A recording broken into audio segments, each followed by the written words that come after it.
கர்த்தருக்கு ஸ்தோத்திரம். என்னதான் வலைத்தளத்துக்குள்ளே போய் என்னென்ன வேலையெல்லாம் பார்த்துட்டு வந்தாலும், நம்ம யூடியூப்குள்ளே உட்காந்து இப்படி அமர செய்தி கொடுத்துட்டு, நம்மளை நம்ம நல்லா க்ளோஸாக பேசுகிற மாதிரி ஒரு வலைத்தளத்துலேயும் இல்லை.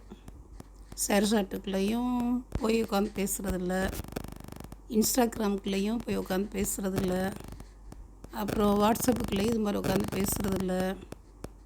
இப்போது ரீசெண்டாக ஸ்முல் சிங்கிங் ஆப்பு அதுலேயும் கொஞ்சம் ஏற்கனவே பாடி பழக்கம் இருக்கிறனால இருக்குது, கொஞ்சம் கொஞ்சம் பாடிட்டு வந்திருக்கேன்.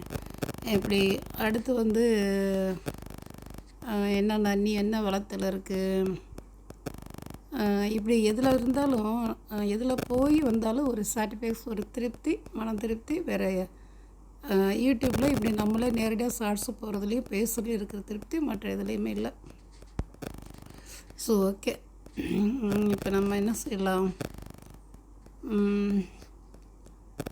ஒரு பாட்டு சொல்லட்டுமா, செய்தி சொல்லட்டுமா, ஒரு சாட்சி சொல்லட்டுமா, என்ன சொல்கிறதுன்னு தெரியல. எதுவும் இன்றைக்கி ப்ரிப்பேர் பண்ணலை. காலையிலேருந்து யோசிச்சுக்கிட்டே இருந்தேன் ஏதோ ஒரு செய்தி கொடுக்கலாம் அப்படின்னு.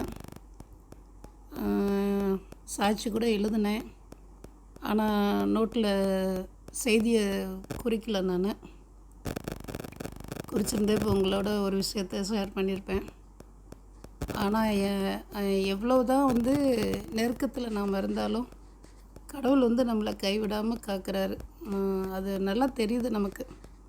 நம்ம பிறந்த பிறகு நமக்கான டேலண்ட்டில் நம்ம இடத்துல என்னெல்லாம் இருக்குதோ அதை கடவுள் கரெக்டான நேரத்தில் பயன்படுத்த பண்ணுறாரு. திறமையை நம்பி ஓடுறதும் தவறு,